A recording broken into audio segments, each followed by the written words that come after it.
क्या आपको नहीं लगता कि एनिमल किंगडम में इंसान सबसे अजीब प्राणी है? वैसे ये सब आपको हमारी रोजमर्रा की अजीब और बेढंगी हरकतों में नजर आ जाएगा। हम अपनी उंगलियां चटकाते हैं, हमारे रोंगटे खड़े हो जाते हैं, ठंड लगने पर कांपते हैं, देखते हैं लेकिन पलक झपकाते हैं, हमारी आंखों में धब्बे देख सकते हैं, प्याज काटते वक्त रोते हैं, डकार मारते हैं, फाट करते हैं, खुजली, छींक, बदबू सूंघ सकते हैं और एक साथी के लिए कितना संघर्ष करते हैं। और सबसे अजीब, खुद को गुदगुदी नहीं कर सकते। आज हम इंसानी शरीर के बारे में 7 अजीब और मजेदार तथ्यों के बारे में जानेंगे। पहला, शर्माना। सिर्फ इंसानों को ही शर्माने या ब्लश करने के लिए जाना जाता है। अपने साथ कुछ अजीब होने पर आपके चेहरे की त्वचा के ब्लड वेसल्स के फैलाव के कारण आप ब्लश करने लगते हैं। चार्ल्स डार्विन के मुताबिक ये सबसे अजीब और सबसे ज्यादा मानवीय है और ये भावना सिर्फ और सिर्फ इंसानों के अंदर ही होती है। दूसरा, जीभ। जीभ में लगभग 8000 टेस्ट बड्स होते हैं। हर एक में 100 से ज्यादा सेल्स होती हैं, जो खाने का स्वाद लेने में आपकी काफी मदद करती है।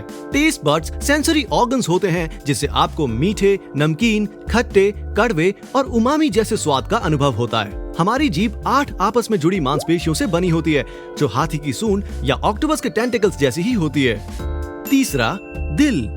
इंसान का दिल एक औसत जीवन काल में 300 करोड़ से भी ज्यादा बार धड़कता है और आपका दिल एक दिन में 1 लाख से भी ज्यादा बार धड़कता है। इसका मतलब है कि हर दिन हमारी रगों में कम से कम 2000 गैलन खून दौड़ता है। दिल इकलौती ऐसी मसल है जो कभी थकती नहीं है, इसलिए आपको अपने दिल का बहुत ध्यान रखना चाहिए, खासकर तब जब आपको पता हो कि ये आपके लिए कितना काम करता है। चौथा, इंसान बायोल्यूमिनेसेंट होते हैं।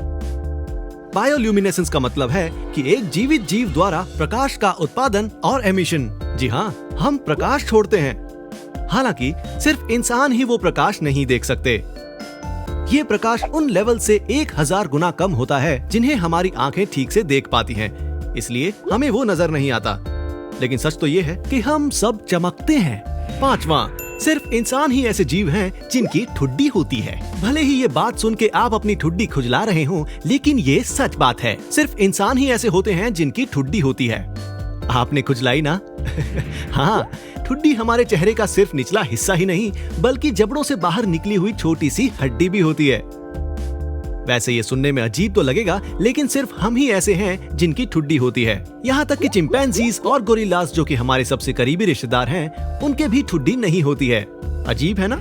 छठा, रक्त वाहिकाएं यानी ब्लड वेसल्स। अगर आपको इन्हें एक सिरे से दूसरे सिरे तक रखना है, तो मानव शरीर में पाई जाने वाली रक्त वाहिकाएं पूरी पृथ्वी के इर्द गिर्द 4 बार घूम सकती हैं और हमारी आर्टरीज, नसें और सेल्स लगभग 1 लाख मील तक फैल सकती हैं।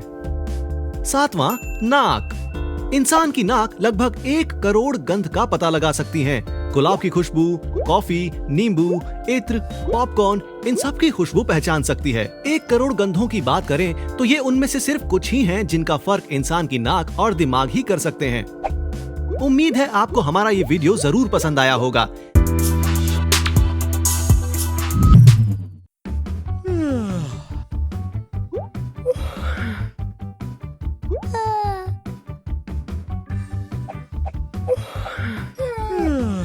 क्या ऐसी तस्वीरें देखकर आपको भी उबासी आने लगी?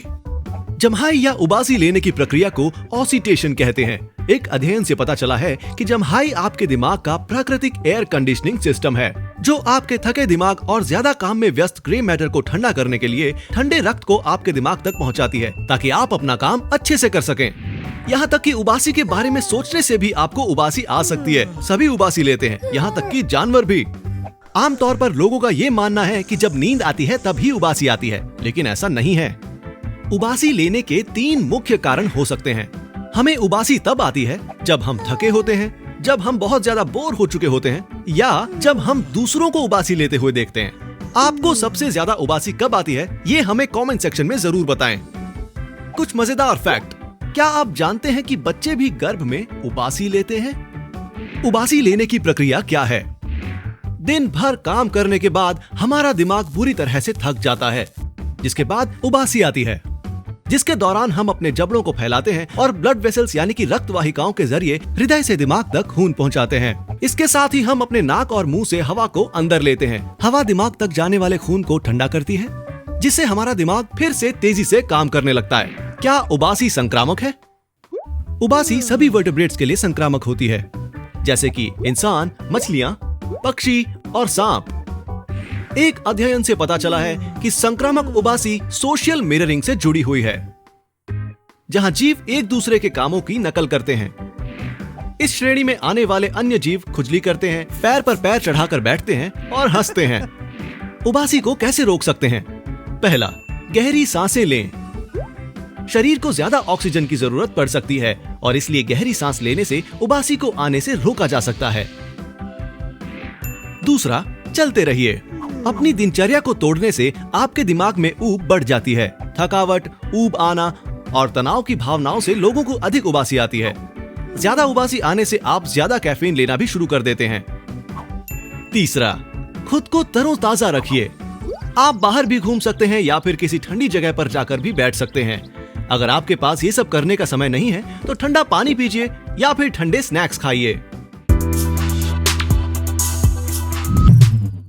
हम रोते क्यों हैं? सब कभी ना कभी रोते जरूर हैं। कोई अपने आंसुओं को इमोशंस माने या न माने, लेकिन कभी कभी हमारे पास रोने की वजह होती है तो कभी कोई वजह नहीं होती।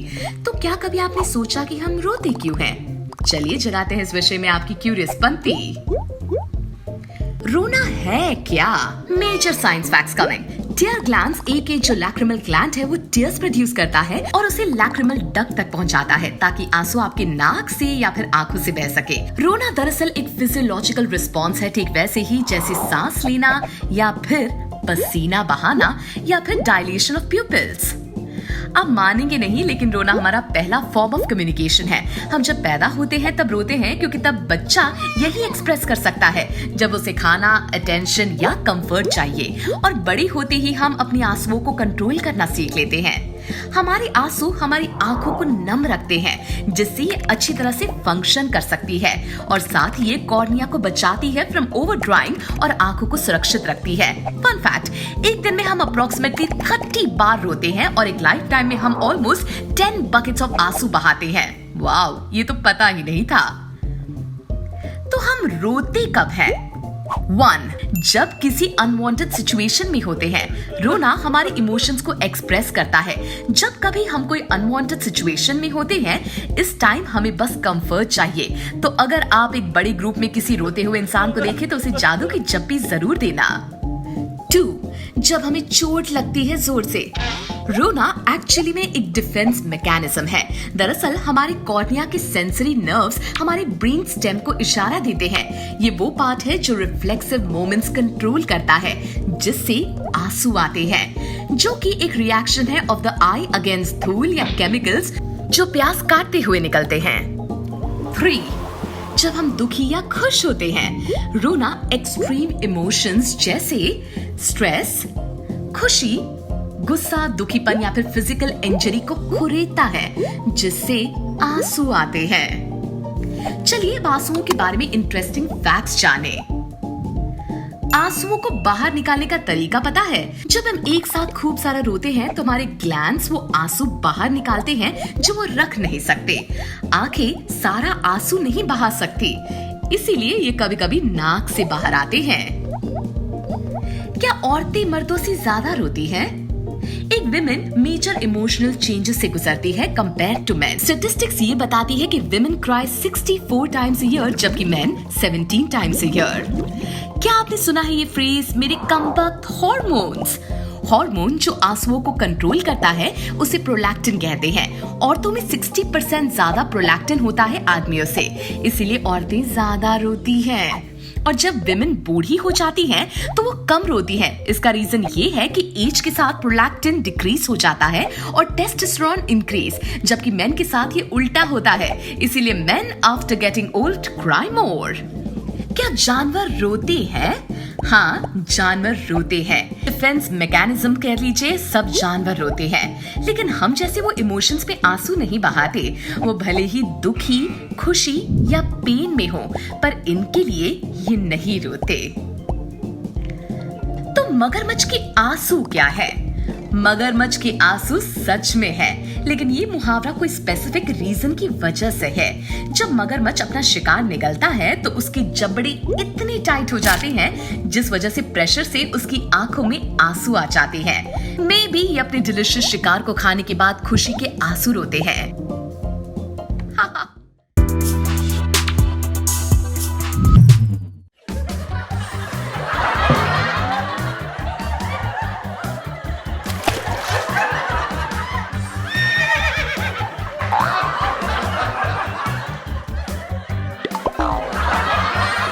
आखिर हम क्यों हंसते हैं?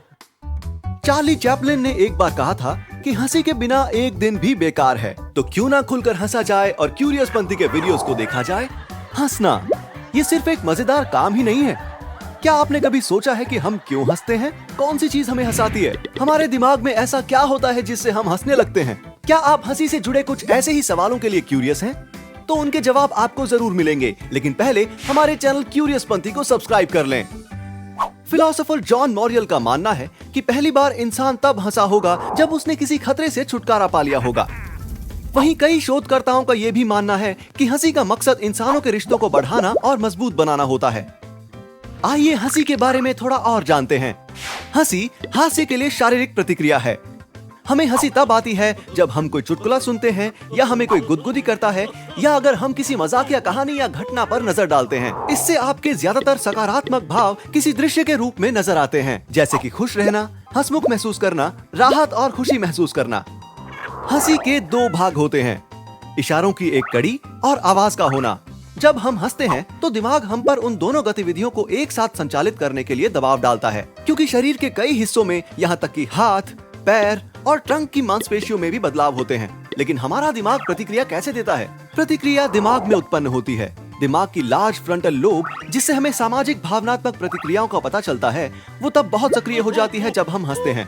हम हंसते हंसते रोने भी लग जाते हैं।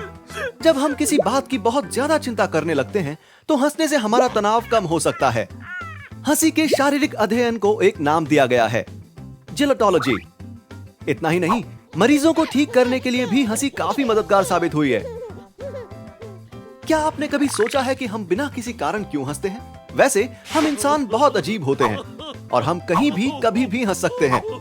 कभी कभी हंसना और रोना, वो भी ऐसी जगहों पर जहां हमें ऐसा नहीं करना चाहिए, जैसे कि लेक्चर के बीच में अचानक हंस पड़ना या फिर किसी के अंतिम संस्कार पर। हम में से किसी ना किसी ने तो ऐसा एक बार अपनी जिंदगी में जरूर किया होगा। लाफ्टर थेरेपी क्या है? ये एक प्रकार की चिकित्सा है जो दर्द और तनाव को दूर करने के लिए हास्य का उपयोग करती है, और इसे हम किसी व्यक्ति की हालत सुधारने में इस्तेमाल करते हैं। इसमें हंसी के व्यायाम, मस्खरेपन, कॉमेडी फिल्में, किताबें, खेल या चुटकुले शामिल होते हैं। तो वास्तव में आपके साथ क्या होता है जब आप एक लाफ्टर वर्कशॉप का हिस्सा होते हैं? एंडोर्फिन केमिकल रिलीज होता है, जिससे आपको अच्छा महसूस होता है, आपको आराम मिलता है, क्योंकि आपका तनाव और चिंताएं कम हो जाती हैं। क्योंकि हमारा शरीर असली और नकली हंसी के बीच अंतर नहीं कर पाता है, इसलिए आप जब भी हंसते हैं तो उसका एक सकारात्मक प्रभाव पड़ता है। आइए कुछ मजेदार करते हैं। जरा सा मुंह खोलिए और उसके बाद हंसिए। कोई बात नहीं अगर जबरदस्ती भी लग रही है तो। मुस्कुराते वक्त अपनी भावनाओं पर एक बार जरूर नजर डालें। क्या आपको अब अच्छा महसूस हो रहा है? चलिए आपको एक चुटकुला सुनाते हैं। Knock knock. कौन है? एनी। एनी कौन? एनीथिंग जिसके बारे में सोचकर आपको अभी के अभी हंसी आ जाएगी। बढ़िया, क्यों हंसी आई ना? आपको देखकर बाकी सब भी हंसने लगते हैं।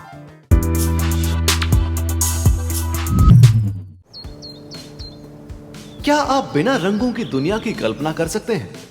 नहीं, है ना? वो हमारे आसपास हैं हर समय। कलाकार रंगों के इस्तेमाल से भावनाओं को व्यक्त करते हैं। दुनिया भर के ब्रांड्स अपनी पहचान खास रंगों से बनाते हैं।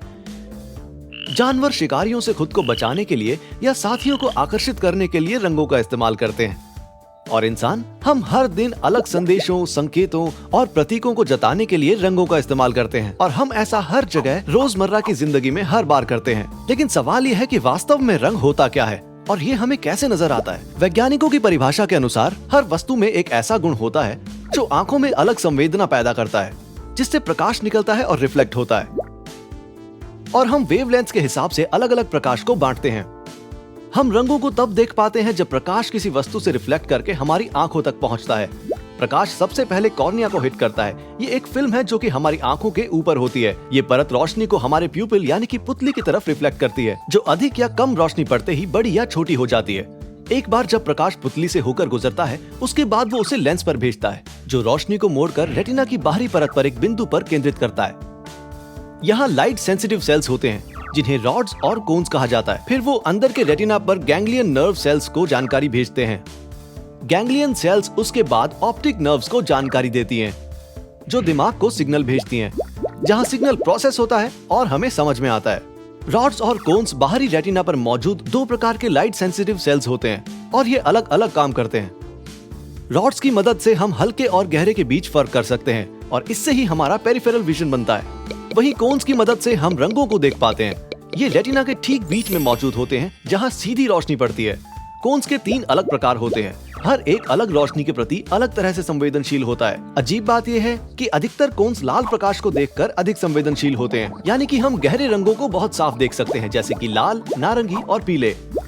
तो अब पता चला कि रंग कहां से आते हैं। जानवरों में अलग तरह के और नंबरों के कोन्स होते हैं, जिससे वो हमसे परे चीजों को देख सकते हैं।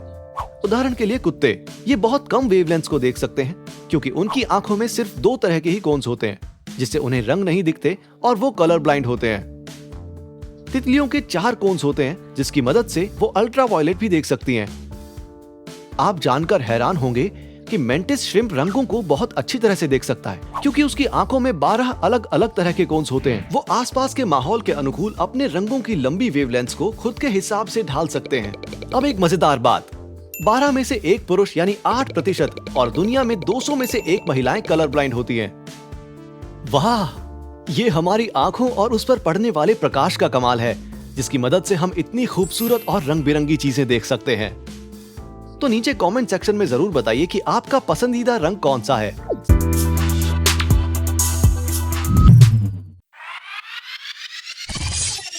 हमारी उंगलियों पर निशान यानी फिंगरप्रिंट्स क्यों होते हैं? शेरलॉक होम्स अक्सर कहता है कि एक अचूक अपराध जैसी कोई चीज नहीं होती। ये सच है कि अपराधी हमेशा कोई ना कोई निशान छोड़ जाते हैं, और आप सभी जो जासूसी फिल्में देखना पसंद करते हैं, वो इस बात से सहमत होंगे कि अपराधियों का पता लगाने के लिए उंगलियों के निशान सबसे आसान तरीका है। लेकिन क्या आपने कभी सोचा है कि हमें फिंगरप्रिंट्स होते क्यों हैं और हमारी जिंदगी में वो क्या भूमिका निभाते हैं? आज फिंगरप्रिंट्स को लेकर हम आपके सभी सवालों के जवाब देंगे। सबसे पहले ये जानते हैं कि आखिर फिंगरप्रिंट होता क्या है। एक फिंगरप्रिंट एक छाप या मार्क होता है जो इंसान की उंगली के ऊपर बना घर्षण का निशान होता है, और ये उंगलियों की नोक पर छोटे छोटे घुमावदार पैटर्न में होता है। इनमें 3 प्रकार के फ्रिक्शन रिज पैटर्न्स होते हैं, गांठदार, घुमावदार और वृत्तखंड। फिंगरप्रिंट की पहचान करना यानी डैक्टिलोस्कोपी एक तरह की प्रक्रिया होती है जिसमें मुजरिम के रिज इंप्रेशन को उंगलियों, हथेलियों और उन पैरों की उंगलियों से मिलाकर देखा जाता है जो डेटाबेस में पहले से मौजूद होते हैं। और अब सवाल ये है कि इन फिंगरप्रिंट्स का मकसद क्या होता है और ये हमें क्यों होते हैं? वैसे वैज्ञानिकों ने इसका एक ये कारण दिया है कि उंगलियों पर बने ये निशान घर्षण द्वारा इंसान की पकड़ बनाने में मदद करते हैं। उन्हें लगता है कि हमारी उंगलियों के निशान से हमारे पूर्वजों को ऊबड़-खाबड़ सतहों पर चलने में मदद मिली होगी। उंगलियों के निशान का एक और उद्देश्य ये भी है कि ये स्पर्श की भावना और चीजों की पहचान करने में भी सहायक होते हैं। इन लकीरों के नीचे मैकेनो रिसेप्टर्स होते हैं। ये एक तरह के सेंसरी रिसेप्टर्स होते हैं जो तब काम करने शुरू हो जाते हैं जब इनसे कोई चीज टकराती है या फिर आप कोई सामान उठाते हैं, और साथ ही ये दिमाग को भी जरूरी जानकारी पहुंचाते हैं। लेकिन हर किसी के फिंगरप्रिंट्स अलग क्यों होते हैं? लोगों के फिंगरप्रिंट्स पैटर्न एक जैसे हो सकते हैं, लेकिन उसके बावजूद भी वो मेल नहीं खाते। यहां तक कि फिंगरप्रिंट्स डीएनए से भी ज्यादा खास होते हैं। उदाहरण के लिए जुड़वा बच्चों का डीएनए एक हो सकता है और कईयों का तो होता भी है, लेकिन उनके फिंगरप्रिंट्स हमेशा अलग होते हैं। वास्तव में आपकी उंगलियों के निशान तो आपकी अपनी उंगलियों के बीच भी भिन्न होते हैं। इसका मतलब है कि आपकी हर उंगली का प्रिंट अलग होता है। क्या आप अपने फिंगरप्रिंट्स को जला सकते हैं? वैसे इसका जवाब है हाँ। अगर उंगली पर गहरा कट लग जाए या जल जाए और उससे त्वचा की बाहरी चमड़ी को नुकसान पहुंचे तो आपके फिंगरप्रिंट्स हमेशा के लिए खराब हो सकते हैं। वैसे सच तो ये है कि उंगलियों के निशान या फिंगरप्रिंट्स का वास्तविक उद्देश्य कभी पता ही नहीं चल पाया, लेकिन हम इस बात से जरूर सहमत हैं कि लोगों की पहचान करने के लिए ये निश्चित रूप से महत्वपूर्ण और आवश्यक है।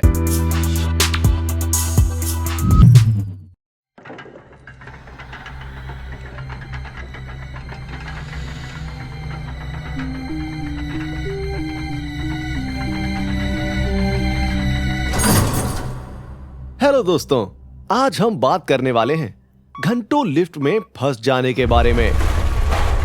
सुनकर ही डर गए ना?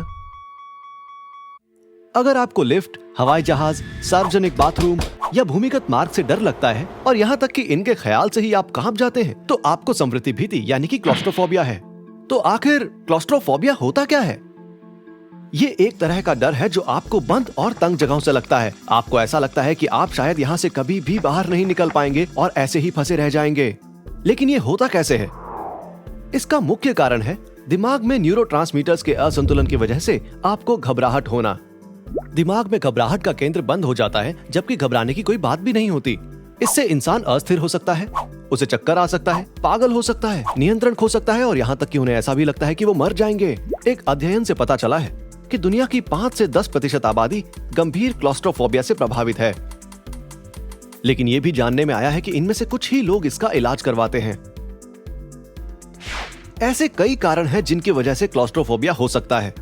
हम आपको उनमें से कुछ खास कारण बताएंगे। पहला कारण, कंडीशनिंग या बचपन का डर। अगर किसी के साथ अतीत में कोई ऐसी घटना हुई है जिसमें व्यक्ति छोटी सी जगह में फंस गया हो, जैसे कि लिफ्ट या अलमारी में, वो भी लंबे समय के लिए, तो ये क्लॉस्ट्रोफोबिया का एक प्रमुख कारण हो सकता है। अगर कल आपके साथ ऐसा कुछ होता है तो आपको अपने अतीत की घटना याद आ जाती है और आप घबराने लगते हैं। हालांकि ऐसा आपके साथ बचपन में हुआ होता है, लेकिन बड़े होने के बाद भी आपका वो डर आपके अंदर से नहीं जाता और अक्सर एमआरआई मशीन के अंदर मरीजों को क्लॉस्ट्रोफोबिक महसूस होता है। दूसरा, जेनेटिक फैक्टर्स या पैदाइशी कारण। मनोवैज्ञानिकों और मनोचिकित्सकों ने घबराहट की समस्या और क्लॉस्ट्रोफोबिया के बीच एक संबंध भी पाया है। एक अध्ययन से पता चला है कि जिन्हें घबराहट की समस्या है, उनमें आम आदमी के मुकाबले छोटे एमिग्डालाए होते हैं, यानी हमारे दिमाग का वो हिस्सा जो डर को संसाधित करता है। ये छोटा आकार आनुवंशिक होता है और परेशानी तब शुरू होती है जब दिमाग को डर और खतरे दोनों को एक साथ समझने में दिक्कत होती है। तीसरा कारण, नियर स्पेस या करीब आने का डर। एक और अध्ययन से पता चला है कि क्लॉस्ट्रोफोबिया प्रत्येक व्यक्ति के दूसरों के करीब आने से संबंधित है। ज्यादातर लोगों की पर्सनल स्पेस केवल उनके हाथों जितनी होती है। वहीं जिन्हें क्लॉस्ट्रोफोबिया होता है, वो लोगों से बहुत दूर ही रहना चाहते हैं और जैसे ही कोई उनके करीब आने की कोशिश करता है, उनका दम घुटने लग जाता है। एक अध्ययन से यह भी पता चला है कि पुरुषों की तुलना में महिलाओं को क्लॉस्ट्रोफोबिक होने की अधिक संभावना है। चौथा कारण, एक्रोफोबिया यानी ऊंचाई का डर। शोधकर्ताओं का यह भी मानना है कि क्लॉस्ट्रोफोबिया का संबंध एक्रोफोबिया से हो सकता है, जो कि ऊंचाई का डर है। इसके पीछे कारण यह है कि क्लॉस्ट्रोफोबिया वाले लोग क्षैतिज जगहों को कम आंकते हैं, उसी तरह से एक्रोफोबिया वाले लोग खड़े स्थानों को ज्यादा आंकते हैं। अन्य वैज्ञानिकों का मानना है कि हम सभी को क्लॉस्ट्रोफोबिया होता है और यह हम सभी के अंदर, लेकिन हमारे आनुवंशिक यानी कि जेनेटिक कोड में कहीं दबा हुआ होता है। यानी कि हम अब भी ये जानने की कोशिश कर रहे हैं कि लोगों को क्लॉस्ट्रोफोबिया क्यों होता है, और एंजाइटी यानी कि चिंता की तरह इसका भी कोई इलाज नहीं है। क्लॉस्ट्रोफोबिया का इलाज आमतौर पर मनोचिकित्सा द्वारा किया जाता है। विभिन्न प्रकार के परामर्श आपको अपनी घबराहट और पुराने डर को दूर करने में मदद करते हैं, लेकिन आपके लिए हमारे पास भी कुछ सुझाव हैं जो इससे निपटने में आपकी मदद कर सकते हैं। धीरे धीरे सांस लें और प्रत्येक सांस के साथ 3 तक गिनें। किसी ऐसी चीज पर ध्यान लगाएं जिससे आप सुरक्षित महसूस करते हैं, जैसे कि समय कितनी जल्दी से गुजर रहा है, या ये सोचें कि आप इस दिक्कत से बहुत जल्दी निकल जाएंगे। खुद को बार बार याद दिलाएं कि आपका डर और ये चिंता दूर हो जाएगी। खुद के डर को चुनौती दें, जैसे कि ऐसी पुरानी बातें जिनसे आपको डर लगता है, और ये सोचें कि ये सब बेकार की बातें हैं, कोई डरने की जरूरत नहीं। अपना ध्यान किसी खुशी देने वाली बात पर लगाएं, जैसे कि हैरी पॉटर की किताबों में कहा गया है, उन्हें पेट्रोनस की तरह इस्तेमाल करें। ऐसा करने से यकीनन आपका डर कहीं गायब हो जाएगा।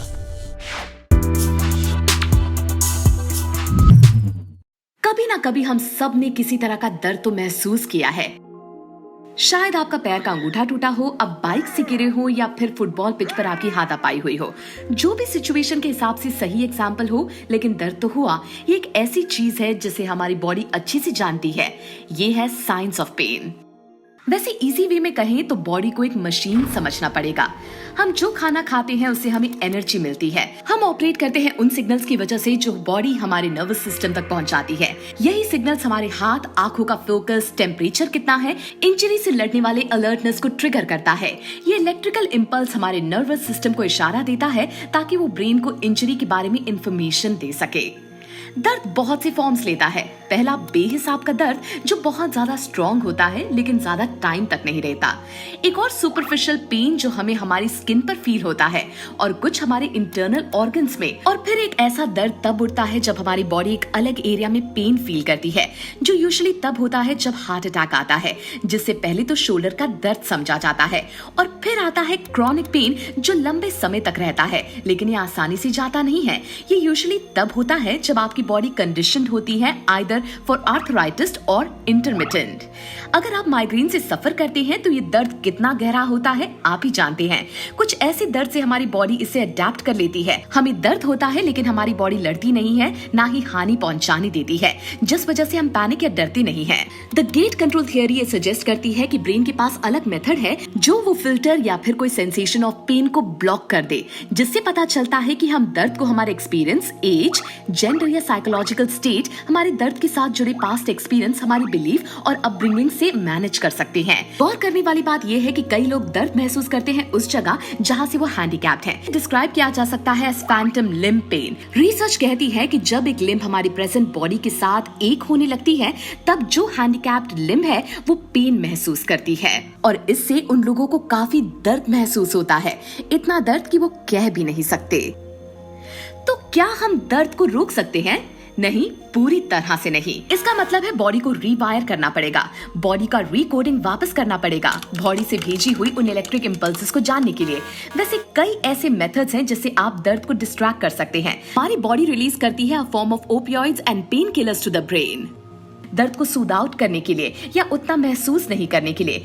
ऐसे माइग्रेन से पीड़ित लोगों को कईयों ने सजेस्ट किया है कि अगर वो अंधेरे वाले रूम में अपनी ब्रीदिंग पर फोकस करेंगे तो माइग्रेन चला जाएगा, कोई केसेस में फिर कभी लौट के नहीं आएगा। आजकल अपनी धाकड़ बॉडी शॉडी बनाने के लिए लोग क्या क्या नहीं करते। 6 pack abs, 8 pack abs, tone body, लेकिन हमारे दिमाग का क्या, उसकी ट्रेनिंग भूल गए? क्यूरियस पंथी आपको बताएगा 10 ऐसी चीजें जिससे आप स्मार्ट हो सकते हैं। नंबर 1, वैके। ये 2010 में अमेरिकन साइंटिस्ट की खोज है। ये दरअसल एक माइक्रोबैक्टीरिया है जो दिमाग की एक्टिविटीज को इन्फ्लुएंस कर सकता है। इसका एक्सपेरिमेंट इन्होंने सबसे पहले छोटे चूहों पर किया और सक्सेसफुल रिजल्ट पाया। वैसे ये बैक्टीरिया बड़ा आम है क्योंकि गार्डन में टहलने से लेकर कोई भी डस्टिंग करने तक एक बैक्टीरिया आपके अंदर जा सकता है। 2, एक्सरसाइज। अब सुबह सुबह कौन उठ के जॉगिंग के लिए जाएगा, लेकिन द ग्रेट जीन फोंडा हमें ये एडवाइस करती हैं कि एक्सरसाइज सिर्फ बॉडी नहीं बल्कि आपके दिमाग को भी चार्ज अप कर देता है। कहते हैं ना, healthy body means healthy mind. Exercise वैसे काफी पुराना आइडिया है फैट, स्ट्रेस को भी भगाने का और गुड ब्लड फ्लो को आपके ब्रेन तक पहुंचाने का, तो ट्राई तो जरूर कीजिएगा इसे। 3, मेडिटेशन। ओम ओम। मेडिटेशन करना कितना बोरिंग लगता है। एक तो आपके थॉट्स, ऊपर से आपके थॉट्स के थॉट्स। 2011 की स्टडी में बताया गया है कि ये ना सिर्फ आपके नर्व्स को काम डाउन करती है बल्कि आपको एनर्जाइज्ड फील करवाती है। कई लोग तो मेडिटेशन को यूज करते हैं to fight from depression, memory problems, self confidence and anxiety. 4, diet. Dieting starts Monday, लेकिन अगर हम कहें कि आपके ब्रेन को स्मार्ट बनाने में डाइटिंग भी एक बहुत इंपॉर्टेंट रोल प्ले करती है, तो जैसे अगर आप हेल्दी चीजें खाएं जैसे omega 3 rich fish, chicken, fruits, vegetables, तो आपकी लर्निंग बढ़ेगी। और एवोकाडोस जो कि विटामिन ई रिच है, उससे अल्जाइमर दूर रहेंगे। 5, डायरी। हमारा ओल्ड और सक्सेसफुल पैंतरा डायरी में आपके ख्यालों को एक नई दिशा मिलती है। डायरी से आपको सेल्फ अवेयरनेस मिलती है जो खुद में एक साइन ऑफ इंटेलिजेंस है। वैसे आपने कई लोगों को सुना होगा कि डायरी में लिखना कितना स्टूपिड है, लेकिन ये लोग ये नहीं जानते कि आपके पास मेमोरीज का खजाना है और आपको कोई भी चीज ऐसे झट से याद हो सकती है अगर आप उसे डायरी में लिखें। क्यों? अच्छा आइडिया है ना डायरी का। 6, स्लीप। सोना हर किसी को पसंद है। अगर कोई ज्यादा सोता है तो उसे लेजी बुलाया जाता है और कम उसे इंसोम्नियाक। लेकिन स्लीप एक बहुत ज्यादा इंपॉर्टेंट रोल प्ले करता है जब बात ब्रेन को पावरफुल बनाने की आती है। अगर आप कम सोए तो इससे आप बीमार पड़ सकते हैं। अच्छी और सुकून की नींद आपके ब्रेन को और चार्ज्ड अप बना देती है और आपका कंसंट्रेशन इंप्रूव कर देती है। 7. Doing things differently. वैसे चेंज किसी को पसंद नहीं है। अगर कोई चीज आपको चेंज करती है तो आप उसे सबसे पहले अवॉइड करते हैं, लेकिन ब्रेन के लिए चेंज अच्छा है। आप इसे चैलेंज की तरह कर सकते हैं। अलग से ब्रश, बॉल को अलग से पकड़ना, अतरंगी जंप करके देखिए, कुछ चीजें अनयूजुअल वे में करके देखिए। इससे आपका ब्रेन ज्यादा और स्ट्रॉन्ग हो जाएगा। 8. एप्स और गेम्स. लूडो और चेस तो हम मनोरंजन के लिए खेलते हैं, लेकिन अगर हम आपको कहें कि गेम्स और एप्स खेलना आपके ब्रेन को अलग शक्ति देगा, तो आप चाहे कोई भी गेम खेले, चेस, पोकर या टेट्रिस, ये ऐसी गेम्स है जो टाइम भी किल करती हैं और इससे आपको प्रॉब्लम सॉल्व करने में भी मदद मिलती है। 9. शेड्यूलिंग. 24 घंटों में से कई लोग ऐसे होते हैं जिन्हें 24 घंटे भी कम पड़ते हैं। कुछ लोग सुबह सुबह उठकर अपना काम 11 बजे तक खत्म करके बाकी का दिन एंजॉय करते हैं, तो कुछ लोग ऐसे होते हैं जो लेट उठकर लेट तक जाग के अपना काम करते हैं। तो ऐसे में एक शेड्यूल आपको और ज्यादा अच्छे से काम करने में मदद करेगा। 10. Don't cram. बहुत से ऐसे एग्जाम्पल्स होंगे जब आपने जल्दी की हो, जैसे कुछ सीखते वक्त या एग्जाम्स के एक दिन पहले पढ़ाई करते वक्त। ऐसे में ये क्विक लर्निंग आपको कहीं भी धोखा दे सकती है। ह्यूमन माइंड ऐसा है जो जल्दी से पढ़ने वाली चीजें याद नहीं रखता। बेटर है इसे फिर से रिविजिट किया जाए। आपको झट से दिखाते हैं कुछ और tips to make you look smarter.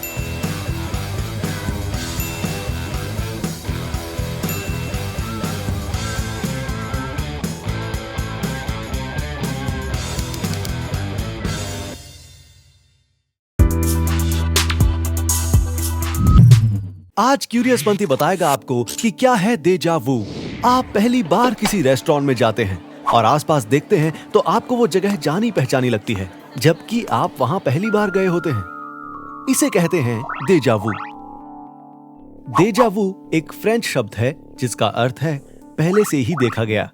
इसमें ऐसा लगता है कि हमारे साथ अभी जो भी हो रहा है वो पहले भी हो चुका है, लेकिन वो कब, कैसे, कहां और किस वक्त हुआ इसका पता नहीं चलता है, और कभी कभी तो यकीन भी नहीं होता है। हालांकि कुछ लोगों का मानना है कि डेजा वू एक असाधारण संदर्भ है, यानी कि पिछले जीवन के अनुभव।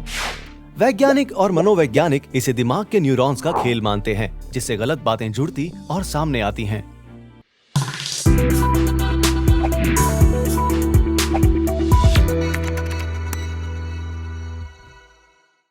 एक अंदाजा ये भी है कि डेजा वू दिमाग का खेल है। डेजा वू कैसे और क्यों होता है? पूरी दुनिया की 60 से 80% आबादी को डेजा वू का अनुभव होता है, लेकिन आखिरकार ये होता कैसे है? आपको हैरानी होगी कि इसका कोई स्पष्टीकरण नहीं है। ऐसा अचानक ही होता है और बस थोड़े से समय के लिए होता है, और इसके बारे में पता लगाना थोड़ा मुश्किल हो गया है, क्योंकि वैज्ञानिक आराम से एक जगह बैठकर किसी पर रिसर्च नहीं कर सकते। वैसे तो डेजा वू से जुड़ी कई थियोरीज हैं, लेकिन हम उनमें से दो सबसे ज्यादा आम के बारे में बात करेंगे। जाना पहचाना, याद आना और पहचान जाना। एक इंसान नए शहर में आता है और पार्क में घूमने का फैसला करता है। वहाँ उसे झील और झील में तैरती हुई बतखें नजर आती हैं, और अचानक उसे लगता है कि वो तो यहाँ पहले भी आ चुका है, लेकिन ये तो नामुमकिन है। तो ये होगा हमारा पहला याद आना और पहचान जाना। इस थ्योरी में हमें पता चलता है कि याद रखने के लिए दो प्रक्रिया एक साथ काम करती हैं, याद आना और पहचान जाना। हमारा दिमाग आसपास के वातावरण में लगातार ऐसी चीजें ढूंढता रहता है जो जानी पहचानी हो। जैसे ही कोई ऐसी चीज नजर आती है, हमारा दिमाग उससे जुड़ी पिछली बातों को याद करने लगता है, और ये सारा काम हिप्पोकैम्पस की मदद से होता है, यानी दिमाग का वो हिस्सा जो याद रखने और याद करने में अहम भूमिका निभाता है। लेकिन कभी कभी जब दिमाग पिछली किसी चीज को याद करता है, लेकिन उसे ये समझ में नहीं आता है कि ये उसने कहां और कब देखी थी, तो उसका मतलब होता है कि दोनों ही प्रक्रियाओं में समानता नहीं है, और तब हमें वो चीज सिर्फ देखी हुई लगती है, लेकिन ये याद नहीं आता कि वो हमने कहां देखी है। इसे कह सकते हैं डेजा वू। लेकिन इससे भी ये साबित नहीं होता कि जो चीजें हमने पहले नहीं देखी हैं, उनसे हमें ऐसा एहसास क्यों होता है, और कभी कभी देखी हुई चीजों का भी हमें एहसास क्यों नहीं होता। ये बात आपको शायद हमारी दूसरी थियोरी विभाजित ध्यान के जरिए समझ में आ जाएगी। अब हम उसी पार्क में झूला झूलने के उदाहरण से समझते हैं। जब हम पार्क में किसी एक ही चीज पर ध्यान लगाते हैं, तो बाकी चीजें आसपास से कहीं दूर जाने लगती हैं, और फिर जब अचानक ध्यान हटाते हैं तो ऐसा लगता है कि हम इस जगह पर पहले भी आ चुके हैं। हम में से सभी को एक बार ऐसा एहसास जरूर हुआ होगा। जब हम किसी चीज पर बहुत ज्यादा ध्यान लगा देते हैं, तो यहाँ वहां क्या चल रहा है उससे हमारा ध्यान हट जाता है। और हमें ऐसा लगता है कि अभी अभी देजावू हुआ है। तो आपको पता चल गया कि देजावू क्या होता है। क्या आपने कभी सोचा है कि कैसा हो अगर आप संगीत को देखने लगें, शब्दों को चख सकें और रंगों को सुन सकें? आपको लग रहा होगा कि ये सब महसूस करने के लिए आपको किसी तरह के साइकेडेलिक ड्रग की जरूरत पड़ सकती है। वैसे इसकी जरूरत नहीं पड़ेगी। इन सारी चीजों को आप तभी महसूस कर सकते हैं जब आपके दिमाग में एक खास तरह की न्यूरोलॉजिकल कंडीशन हो, जहां 2 से ज्यादा इंद्रियां एक दूसरे को क्रॉस करती हैं। अब यूं समझिए कि दिमाग में एक सेंसरी सिस्टम जैसे कि सुनने की प्रणाली खुद ब खुद दूसरे सेंसरी सिस्टम यानी कि देखने की प्रणाली पर असर डालती है। इसे कहते हैं सिनेस्थीसिया, और इसके होने से आप दुनिया को एक अलग नजर से देख सकते हैं। दूसरे शब्दों में, जब एक सेंस काम करता है तो दूसरा खुद ही उसके असर से हरकत में आ जाता है ना क्यूरियस पंती वाली बात। जिन लोगों को सिनेस्थीसिया होता है उन्हें सिनेस्थीट्स कहते हैं। सिनेस्थीट्स के लिए गुजरती हुई गाड़ियों को देखने से उन्हें कुकीज का टेस्ट आ सकता है, या फिर संगीत सुनने से उन्हें संगीत का पैटर्न या रंगों का पैटर्न महसूस होने लगता है। कुछ अध्ययनों के मुताबिक सिनेस्थीट्स को कुछ असामान्य संबंधों से भी जोड़ा गया है, जैसा कि बच्चों से। ऐसा माना जाता है कि सभी बच्चे जब वो 4 महीने के होते हैं तो उन्हें सिनेस्थीसिया होता है। उसके बाद ही जिन न्यूरल कनेक्शन से सिनेस्थीसिया होता है वो अलग हो जाते हैं। यह स्थिति लगभग 4% लोगों में होती है और पुरुषों की तुलना में महिलाओं में अधिक आम है। ये जेनेटिक भी हो सकती है क्योंकि ये पीढ़ी दर पीढ़ी बढ़ती रहती है। हालांकि ये कई मायनों में नजर आता है, लेकिन सबसे आम है ग्राफीम कलर, जिससे हर एक अल्फाबेट या नंबर अलग रंग या अलग तरह के रंगीन पैटर्न का नजर आता है। क्योंकि सिनेस्थीसिया में कोई भी इंद्रियों का संयोजन हो सकता है, इसलिए इसके 60 से 80 सब टाइप्स हो सकते हैं, लेकिन इनका अध्ययन नहीं हो पाया है क्योंकि अभी तक इनका कारण पता नहीं चल पाया। कुछ बहुत ही हैरान कर देने वाले और दिलचस्प सिनेस्थीसिया भी होते हैं, जैसे लेक्सिकल गस्टिटोरी सिनेस्थीसिया। ये बहुत ही कम पाया जाने वाला सिनेस्थीसिया है। इसमें व्यक्ति शब्दों के साथ स्वाद को भी जोड़ता है। क्रोमेस्थीसिया, ये सिनेस्थीसिया बहुत ही आम है। इसमें व्यक्ति ध्वनि के साथ रंगों को जोड़कर देखता है। मिरर टच सिनेस्थीसिया, इसमें व्यक्ति को स्पर्श होना महसूस होने लगता है जब वो किसी और को स्पर्श करते हुए देखता है। मिसोफोनिया, इसका मतलब होता है ध्वनि से नफरत हो जाना। इसमें किसी खास आवाज को सुनते ही नकारात्मक भावनाएं जागने लगती हैं और गुस्सा और चिड़चिड़ापन बढ़ने लगता है। पर्सोनिफिकेशन, इसमें किसी खास क्रम जैसे नंबर्स, हफ्ते के दिन या अल्फाबेट्स को किसी खास पर्सनालिटी के साथ जोड़कर देखा जाता है। कुछ सिनेस्थीट्स को तो एक से ज्यादा भी सिनेस्थीसिया होते हैं, और इसमें कोई हैरानी की बात नहीं कि सिनेस्थीट्स आम लोगों के मुकाबले 8 गुना बेहतर क्रिएटिवली काम कर सकते हैं। और इतिहास इस बात का गवाह है कि कुछ कलाकार सिनेस्थीट्स थे। सिनेस्थीसिया का पता लगाना इतना आसान नहीं है। वहीं सिनेस्थीट्स में कुछ बातें आम होती हैं। इंद्रियों के बारे में मिली जुली धारणा इच्छा से नहीं होती है, बल्कि ये उनके बारे में सोचे बिना कभी भी हो जाती है। उन्हें हालात का तुरंत पता चल जाएगा, जबकि उन्हें सोचने का मौका भी नहीं मिलेगा, यानी उन्हें ज्यादा सोचने की जरूरत नहीं है। उनका दिमाग खुद ब खुद हरकत में आने लगता है। इंद्रियां हमेशा ही एक जैसे काम करेगी, जैसे कि पर्पल कलर का टेस्ट हमेशा स्ट्रॉबेरी जैसा आएगा, ना कि एप्पल जैसा, चाहे वो किसी और दिन ही पर्पल कलर क्यों ना देखें। दूसरी धारणा आमतौर पर पहले की तुलना में ज्यादा यादगार होती है। इसलिए अगर कोई सिनेस्थीट किसी का नाम रंग से याद रखता है तो उन्हें रंग पहले याद आएगा, ना कि नाम। सिनेस्थीसिया का कोई खास इलाज नहीं है। आम लोगों के मुकाबले कई लोग दुनिया को अलग नजरिए से देखने में यकीन रखते हैं और खुश रहते हैं। वहीं दूसरी तरफ कुछ सिनेस्थीट्स को ऐसा लगता है कि उनकी हालत बाकियों से अलग है और दूसरों को अपनी बात समझाने में परेशानी होती है। बाकी सिनेस्थीट्स से मिलकर या ऑनलाइन बात करने से उन्हें समझ में आता है कि उनके जैसे बाकी लोग भी हैं, इसलिए उनको अकेलेपन की भावना से बाहर आने में मदद मिलती है। अगर किसी मानसिक स्वास्थ्य पेशेवर से बात करें तो उससे सिनेस्थीट्स को काफी मदद मिल सकती है और उन्हें अच्छा महसूस हो सकता है। दिमाग के एक हिस्से पर जोर नहीं लगता है, बल्कि दोनों ही हिस्से अच्छे से आपस में काम करते हैं और सिनेस्थीट्स की अपने काम में रुचि बढ़ने लगती है। इस वक्त हम बस यही जानते हैं कि सिनेस्थीसिया एक फिनोमिनन है और हमें इस बात का पता नहीं है कि हमारे दिमाग में अभी क्या चल रहा होगा। आज के लिए बस इतना ही। अगर मैं आपसे कहूं कि आपकी कार दुर्घटना होने की संभावना कम हो सकती है, बीमार होने से लड़ने की आपकी क्षमता में सुधार आ सकता है और एल्जाइमर होने की संभावना भी कम हो सकती है। लेकिन एक मिनट, अगर मैं आपसे कहूँ कि इस महाशक्ति के लिए आपको बिल्कुल भी खर्च करने की जरूरत नहीं है तो, क्योंकि ये तो आपके पास पहले से ही मौजूद है। और वो महाशक्ति क्या है? नींद। आज हम नींद लेने के लिए आपकी सराहना करने वाले हैं और साथ ही नींद से जुड़ी कुछ प्राथमिकताओं पर आपको फिर से सोचने पर मजबूर करने वाले हैं। नींद हमारी जिंदगी का लगभग 1/3 भाग ले लेती है, लेकिन हम इस बात पर अधिक ध्यान नहीं देते। हर बार लोगों से सिर्फ इस बात का बहाना कर देना कि काम ज्यादा था इसलिए नींद पूरी नहीं हुई, ये तो आम बात हो गई है। क्योंकि आप अधिक काम कर रहे हैं, ये अक्सर सम्मान के रूप में देखा जाता है। नींद को हमें समय बर्बादी नहीं समझना चाहिए या फिर आराम करने का तरीका नहीं मानना चाहिए। ये हमारे शरीर के महत्वपूर्ण कार्यों में से एक है। पूरी नींद लेने से शरीर में सभी जरूरी प्रणालियां संतुलन में रहती हैं, जैसे रेस्पिरेटरी, सर्कुलेशन, ग्रोथ और इम्यून रिस्पॉन्स। जो लोग पूरी नींद नहीं लेते हैं उनमें अक्सर ऐसी बीमारियों के संकेत नजर आते हैं, जैसे मोटापा, डायबिटीज, डिप्रेशन, अल्जाइमर्स और कैंसर। तो क्या नींद वाकई मायने रखती है? वैसे इसका सीधा जवाब है हाँ। आइए एक नजर अच्छी नींद लेने के फायदों पर भी डाल लेते हैं। पहला, सीखना और याद रखना। नींद दिमाग को मेमोरी कंसोलिडेशन नाम की एक प्रक्रिया के माध्यम से किसी भी नई जानकारी को याद रखने में मदद करती है। अध्ययन से पता चला है कि काम सीखने के बाद सो जाने से बाद में वो काम अच्छी तरह हो पाता है। दूसरा, मेटाबॉलिज्म और वजन। नींद ना आने की वजह से वजन बढ़ता है, क्योंकि इससे हमारे शरीर की प्रक्रिया और कार्बोहाइड्रेट को स्टोर करने के तरीके पर काफी असर पड़ता है और भूख बढ़ाने वाले हार्मोन के स्तर में बदलाव आता है, जिससे वजन बढ़ता है। तीसरा, सेफ्टी। रात में नींद पूरी ना होने की वजह से दिन में आपकी आंख लगने की ज्यादा संभावना होती है, जिसकी वजह से आप काफी गलतियां करते हैं, जैसे कि चिकित्सा में, हवाई यातायात दुर्घटनाएं और सड़क दुर्घटनाएं। चौथा, मूड।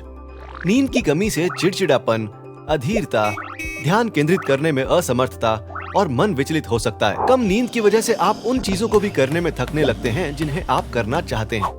पांचवा, कार्डियोवैस्कुलर हेल्थ। जिन्हें नींद न आने की बीमारी होती है उन्हें बहुत ज्यादा तनाव, हार्मोन के स्तर का बढ़ना और अनियमित धड़कन की शिकायत रहती है। छठा, बीमारी। नींद की कमी हमारे इम्यून फंक्शन में बदलाव ला देती है, जिससे शरीर की किलर सेल्स पर भी फर्क पड़ता है। अच्छी नींद लेने से कैंसर से लड़ने में मदद मिलती है। तो हमें कितने घंटों की नींद लेनी चाहिए? अडल्ट्स को एक रात में लगभग 7 से 9 घंटों की नींद की आवश्यकता होती है। टीनेजर्स को 8 से 10 घंटे की आवश्यकता होती है और 6 से 12 साल के बच्चों को 10 से 13 घंटों की जरूरत होती है। तो अब हम में से कितने वास्तव में कह सकते हैं कि हम नियमित रूप से इन आवश्यक घंटों की नींद लेते हैं?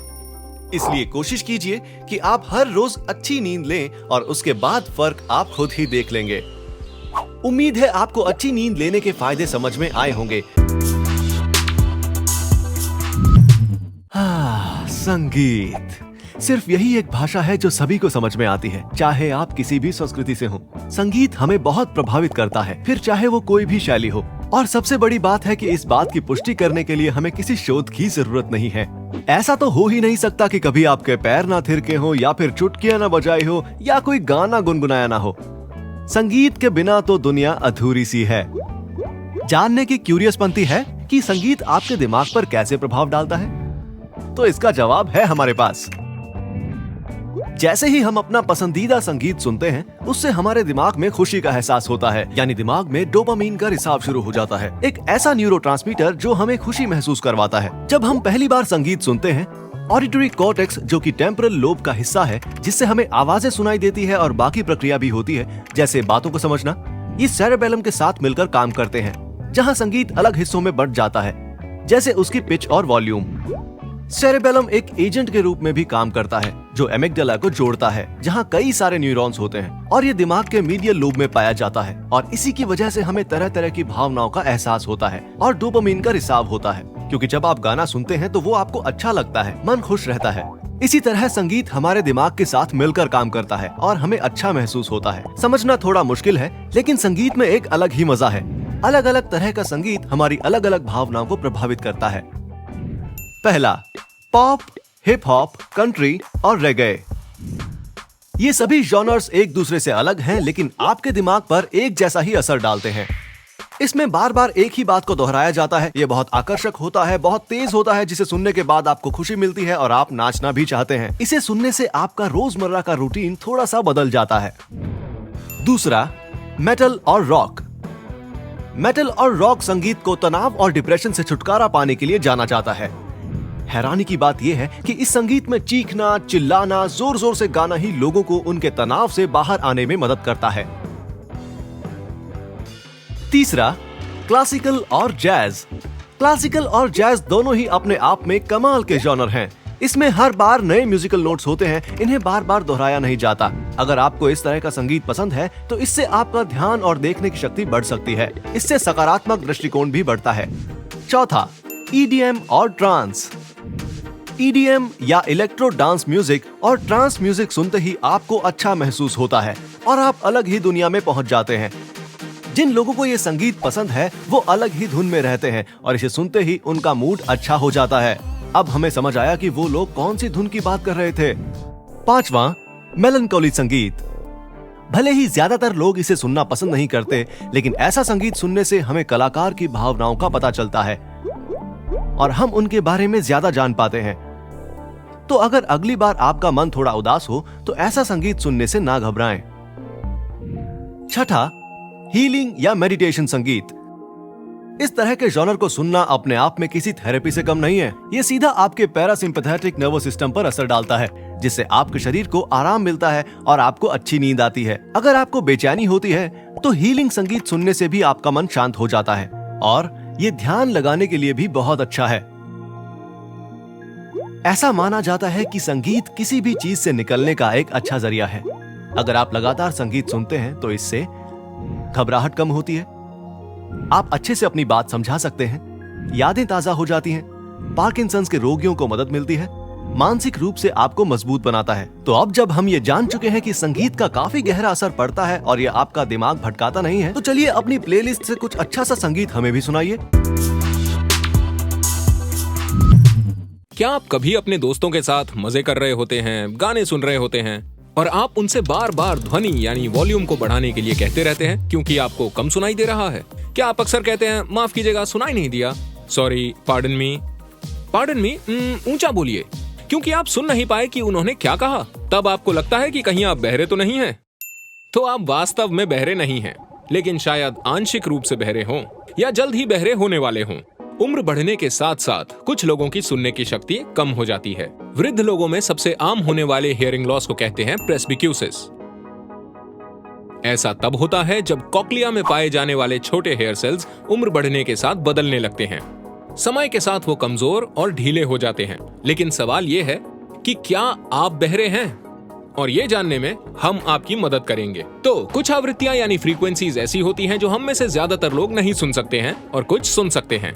हम कुछ मूल आवृत्ति से शुरू करते हैं जिसे हम में से कई लोग सुन सकते हैं, जो है 8000 hertz. International system of units में हर्ट्ज आवृत्ति की व्युत्पन्न इकाई है और इसे साइकिल्स पर सेकंड के रूप में परिभाषित किया जाता है। इसका नाम हेनरिक रुडोल्फ हर्ट्ज के नाम पर रखा गया है, जिन्होंने इलेक्ट्रोमैग्नेटिक वेव्स का प्रमाण दिया था। तो 8000 हर्ट्ज आपको आसानी से सुनाई दे जाएगी और अगर आप इसे नहीं सुन सकते हैं तो आपको सुनने में जरूर दिक्कत है। चलिए आइए कुछ टेस्ट करते हैं। अब जरा इसे सुनिए।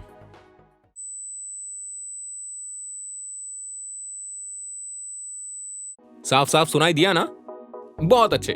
उम्मीद है आपने ठीक से सुना होगा। अब इसे सुनिए। ये है 12000 हर्ट्ज।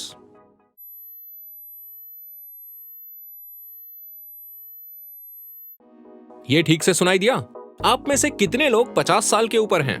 अगर हैं तो उन्हें यह सुनने में थोड़ी सी परेशानी हुई होगी। तो आगे के टेस्ट के लिए मैं आपको सलाह दूंगा कि आप अपने हेडफोन जरूर लगा दें ताकि आपको बेहतर सुनाई दे, या फिर टेस्ट किसी शांत जगह पर सुने, भीड़ भाड़ वाले इलाके में नहीं। सही सुना आपने? सुनाई दिया? अरे जानता हूं, परेशान कर रहा हूं।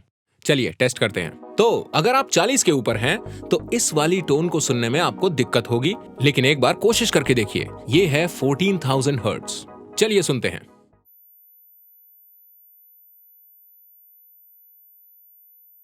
तो सुना आपने? बहुत अच्छे। अगर नहीं तो कोई बात नहीं, यानी आप 40 के हैं या होने वाले हैं। वैसे घबराने की कोई बात नहीं। ऐसी कई फ्रीक्वेंसीज हैं जिन्हें बच्चे भी नहीं सुन सकते हैं, लेकिन उससे कुत्ते या बिल्लियां परेशान हो जाती हैं। चलिए टेस्ट पर वापस चलें। अब सुनिए ये है 15000 हर्ट्ज और कई लोग इसे सुन नहीं पाएंगे या जिनकी उम्र 25 से कम है वो ही इसे अच्छे से सुन पाएंगे। तो आप सब तैयार हैं? चलिए।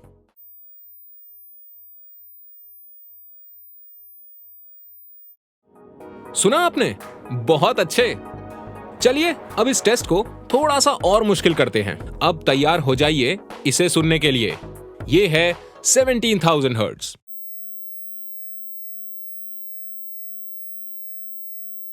अगर आपने इसे ठीक से सुन लिया और आपकी उम्र 18 से ज्यादा है तो आप बहुत लकी हैं। और सबसे आखिर में है 18,000 हर्ट्ज।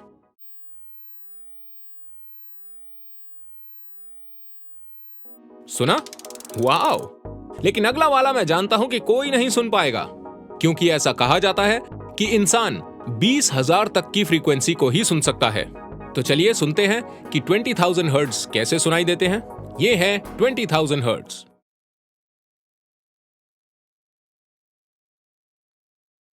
नहीं सुनाई दिया ना? कोई बात नहीं।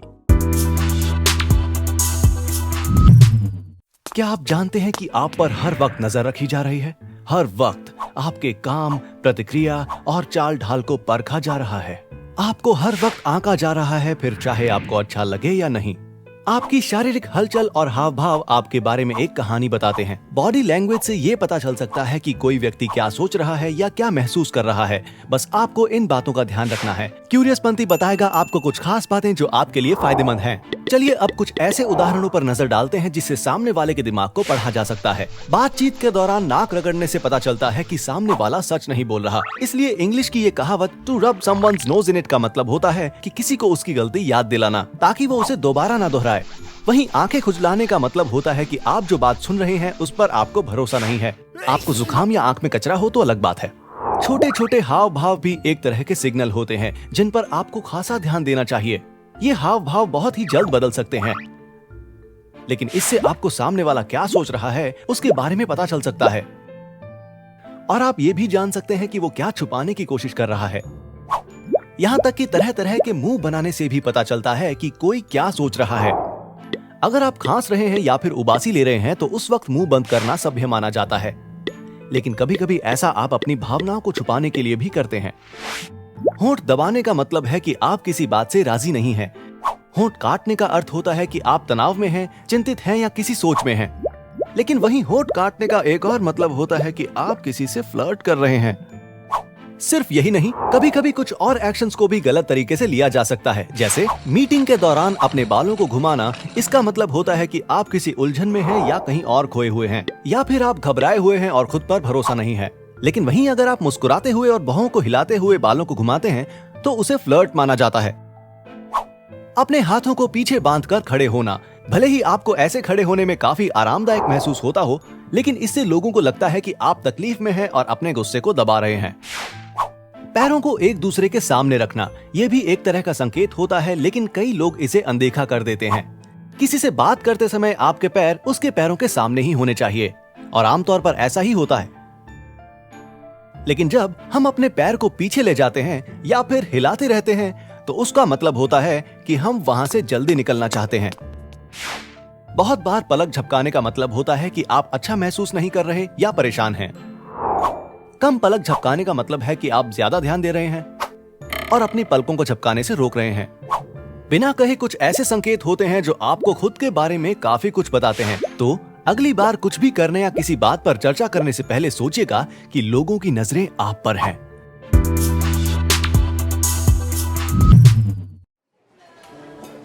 नशा कभी कभार आपको एक अलग हाई देता है।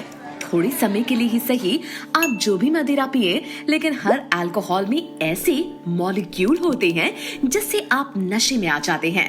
एथेनॉल ये एक ऐसा मॉलिक्यूल है जो कार्बन एटम से बनता है जो आपको ड्रंक कराता है। एथेनॉल को अल्कोहल भी बुलाते हैं। ये इकलौता एक्टिव इंग्रेडिएंट है आपके सारे ड्रिंक्स का। तो आप हल्के से जाम से कैसे हाई हो जाते हैं और इसका रिएक्शन क्यों अलग होता है? एक जाम बियर, वाइन या वोडका का हो, अल्कोहल आपके पेट के अंदर जाकर आपके खून में मिलता है, digestive tract specially small intestine की बदौलत, और फिर वहां पहुंचते ही ये हंगामा शुरू कर देता है जिससे आप नशे में आ जाते हैं। आपके पेट में किस तरह की चीजें हैं वो एक बड़ा रोल प्ले करती हैं, जितना अल्कोहल आपके ब्लड में मिलेगा। अगर आपने ड्रिंक करके पेट भर के खाना खाया है वर्सेस खाली पेट पीना आपको ज्यादा इफेक्ट करेगा। और अगर आप खाने के बाद सही मात्रा में ड्रिंक्स लेते हैं तो आपके पेट और स्मॉल इंटेस्टाइन के बीच की स्फिंक्टर बंद हो जाएगी, जिससे अल्कोहल स्मॉल इंटेस्टाइन में नहीं जाएगा। खून से ही अल्कोहल ऑर्गन्स में जाने का रास्ता ढूंढ लेते हैं, जैसे कि लिवर और ब्रेन। जब ड्रिंक्स लिवर में जाए तो ये 2 स्टेप में तोड़े जाते हैं। सबसे पहले एक एंजाइम जिसे ADH कहा जाता है, वो अल्कोहल को बदलता है टॉक्सिक सब्सटेंस एल्डिहाइड में, जो फिर कन्वर्ट होता है non toxic acetate by ALDH में। जैसे खून सर्कुलेट होता है, लिवर अल्कोहल को बॉडी से निकालने का काम करता है। जितना अमाउंट ऑफ ड्रिंक्स आपके लिवर निकालता है वो ये बताता है कि ड्रिंक्स आपकी ब्रेन या ऑर्गन्स तक पहुंचे हैं या नहीं। ब्रेन में ड्रिंक्स बढ़ाता है न्यूरोट्रांसमीटर गाबा को और डिक्रीज करता है न्यूरोट्रांसमीटर ग्लूटामेट को, जो रिस्पॉन्सिबल होता है इमोशंस, याद, आर्ग्यूमेंट्स और बाकी मूड्स के लिए, जिसे हम ये टल्ली हो गया है बुलाते हैं। इन सब के बाद हमारे न्यूरोट्रांसमीटर्स न्यूरॉन्स के साथ कम कम्युनिकेट करते हैं, जिससे कभी आप रिलैक्स्ड फील करते हैं, आप ज्यादा समय के लिए सोते हैं और जिंदा रहने के लिए ये आपकी ब्रेन फंक्शन को रोकता है। वैसे अल्कोहल इफेक्ट करता है एक छोटी ग्रुप ऑफ न्यूरॉन्स को भी हमारे दिमाग में, जिससे हमें मोटिवेशन मिलता है, और बाकी एडिक्टिव ड्रग्स की तरह ये रोकता है डोपामीन को, जो एक फील गुड हार्मोन है जो आपको प्लेजर देता है और रिलैक्स्ड फील करवाता है। ड्रिंक्स बाकी न्यूरॉन्स को सिंथेसाइज भी कर देता है, जो रिलीज करता है एंडोर्फिन्स, जो कि हमारे बॉडी का नेचुरल पेन रिलीवर है। एंडोर्फिन्स आपको कई स्ट्रेसफुल और डेंजरस सिचुएशंस में काम डाउन करते हैं, और ड्रिंक्स के साथ एंडोर्फिन्स अगर ज्यादा हो तो ये आपको हाई और रिलैक्स्ड फीलिंग देता है। तो फिर इसके इफेक्ट्स बाकी लोगों पर अलग अलग क्यों है? हर किसी की बॉडी और हेल्थ पर डिपेंड करता है कि आप कितना ज्यादा कम या हाई है। और सबसे इंटरेस्टिंग बात, जेंडर एक बहुत बड़ा रोल प्ले करता है जब बात आती है हाई होने की। जैसे कि एक मैन और वुमन जिनका वेट ऑलमोस्ट सेम है, जो सेम चीजें खा रहे हैं, जिन्होंने same amount of alcohol consume किया है, उनके ब्लड अल्कोहल लेवल्स अलग होंगे। विमेन में हायर परसेंटेज ऑफ फैट और लोअर अमाउंट ऑफ ब्लड होता है मेन से, जिसका मतलब है कि विमेन के पास हायर ब्लड अल्कोहल कॉन्सेंट्रेशन होता है, क्योंकि औरतों के पास कम मात्रा में ब्लड होता है उनकी बॉडी में। वैसे enzymes genetic differences in ADH and ALDH in the liver BAC को भी इन्फ्लुएंस करता है। जो लोग ज्यादा पीते हैं उनकी टॉलरेंस भी ज्यादा होती है, क्योंकि उनमें एंजाइम ज्यादा होते हैं। जो लोग एक्सेसिवली ज्यादा वक्त के लिए या लंबे समय के लिए पीते हैं, उनका लिवर डैमेज हो सकता है। लोग को ज्यादा पीने से एक डिसऑर्डर होता है due to genetic differences in dopamine, GABA and endorphin transmission. और जिनके नेचुरली लो एंडोर्फिन या डोपामीन लेवल्स होते हैं, वो सिर्फ तभी पीते हैं जब उन्हें फील गुड हार्मोन्स को जगाना होता है। और कई लोग ऐसे होते हैं जो बहुत ज्यादा सेंसिटिव होते हैं to the effects of endorphins released by the body. ये इनमें बढ़ाता है प्लेजरेबल इफेक्ट्स ऑफ अल्कोहल को। यही ग्रुप ऑफ लोग हाई रिस्क पर होते हैं for developing an alcohol use disorder like excessive drinking. और जो लोग रेगुलरली पीते हैं वो एंग्शियस होते हैं, या उन्हें सोने में प्रॉब्लम होती है, या वो उतने हाई नहीं होते। और यही चीज अल्कोहल अब्यूज में बदल जाती है। जब लगे कि पीना नॉर्मल है और ना पीना वियर्ड, यही चीज आपको नशे की लत लगा देती है। तो कहना गलत नहीं होगा कि हर कोई डिफरेंट एक्सपीरियंस करता है। तो जान लिया आपने कि एक अल्कोहल का नशा कैसे इफेक्ट करता है। और अब जो कि आप ये जान चुके हैं कि पीने के कितने साइड इफेक्ट्स हैं, तो ड्रिंक रिस्पॉन्सिबली।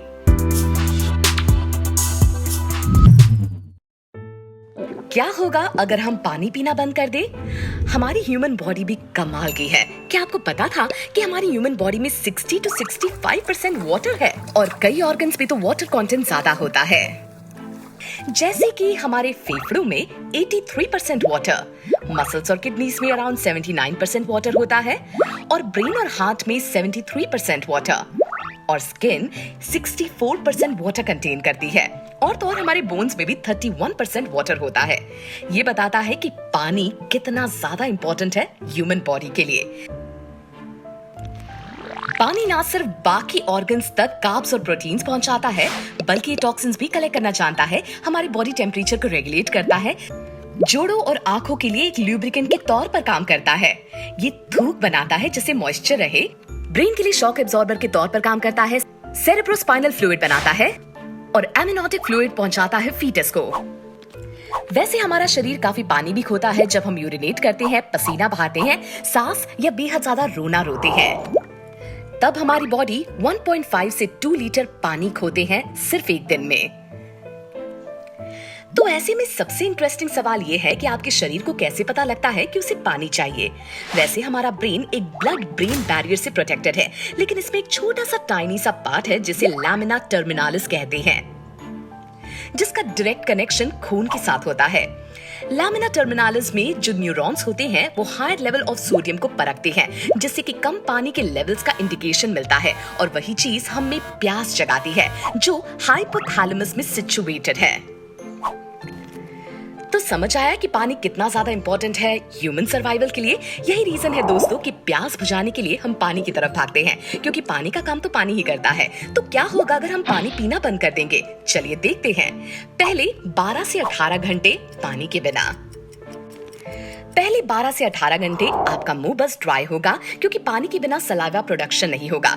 अगली चीज जो आप देखेंगे वो आपका यूरिन का कलर होगा, जो पानी के बिना येलो हो जाएगा, क्योंकि आपकी बड़ी स्मार्ट बॉडी को पता है कि आज उन्हें आप पानी नहीं देने वाले। इसीलिए आपका ब्रेन किडनी को फोन लगाएगा और कहेगा, भाई यूरिन को प्रोसेस अच्छे से करना और वेस्ट का भी इस्तेमाल कर देना। अगले 24 से 36 घंटे अगर आप पानी ना पिए तो अगले 24 to 36 आवर्स में आपके यूरिन का कलर एकदम सादा बदल जाएगा, क्योंकि आपकी बॉडी को बाकी फंक्शंस करने के लिए जितना भी पानी बाकी है उसकी जरूरत होगी। इसी के साथ आपको खाना निगलने में भी दिक्कत होगी, क्योंकि मुंह में तो सलाइवा है ही नहीं। इसीलिए इस टाइम पर आपका ब्रेन श्रिंक करना शुरू कर देगा, और अगर आप 2 दिनों तक पानी नहीं पीते तो फिर परमानेंट डैमेज हो सकता है, क्योंकि पानी के बिना आपका ब्रेन श्रिंक हो जाएगा। तो छोटे छोटे काम करने के लिए आपको डबल से ट्रिपल जुगाड़ करना पड़ेगा। आपका कंसंट्रेशन और फोकस खोने लगेगा और आप इरिटेट होना शुरू हो जाएंगे, और इसी के साथ साथ आपको पूप करने में भी काफी दिक्कत होगी। इसी के साथ बोन्स और जॉइंट्स फ्रिक्शन की वजह से आपको तकलीफ देंगे। मसल्स में स्पैज्म होगा और आंखें मॉइस्चर की कमी की वजह से ड्राई हो जाएंगी, और आपका बॉडी टेम्परेचर इंक्रीज होगा। दोस्तों, कई सेलिब्रिटीज से आपने सुना होगा कि पानी पियो क्लियर स्किन पाओ। इसीलिए जब आप पानी नहीं पिएंगे तो आपकी स्किन ड्राई होना शुरू हो जाएगी। झुर्रियों के साथ साथ आपकी स्किन ग्रेइश और ब्लू भी हो सकती है। आपकी स्किन रंग तभी बदलती है जब स्किन के अंदर खून की कमी हो, और इसी के साथ आपका वाटर वेट भी बढ़ जाएगा। नहीं, हम सही कह रहे हैं, आपका वाटर वेट बढ़ जाएगा। पानी ना मिलने की वजह से हमारी बॉडी सर्वाइवल अलर्ट देती है, और जितना भी पानी बॉडी में बाकी है उसे स्टोर करने की कोशिश में रहती है। वैसे इस टाइम पे आप कितना भी पसीना बहाए, फूट फूट के रोए, पानी नहीं निकलेगा। 3 से 5 दिन बिना पानी के क्लीन बोल्ड। जैसे कि हमने आपको बताया कि ऑर्गन्स में 60% पानी होता है, और पानी के बिना ये ऑर्गन्स धीरे धीरे बंद होना शुरू हो जाते हैं। इसी के साथ ये आपके दिमाग पर भी काफी गहरा असर डालती है। आपकी हाइट, वेट और हेल्थ पर डिपेंड करता है कि पानी के बिना के इफेक्ट्स आप पर कितनी देर रह सकते हैं। और दोस्तों, अगर आपने 3 से 5 दिन पानी नहीं पिया तो आप क्लीन बोल्ड भी हो सकते हैं। पानी रे पानी, हम कितना भी इसे फॉर ग्रांटेड ले लें, लेकिन पानी के बिना कुछ नहीं है दोस्तों।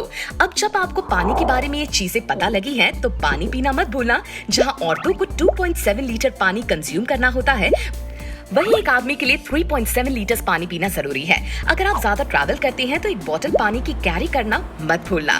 एक एक घूंट आपको हेल्थियर लाइफस्टाइल की ओर लेकर जाएगा।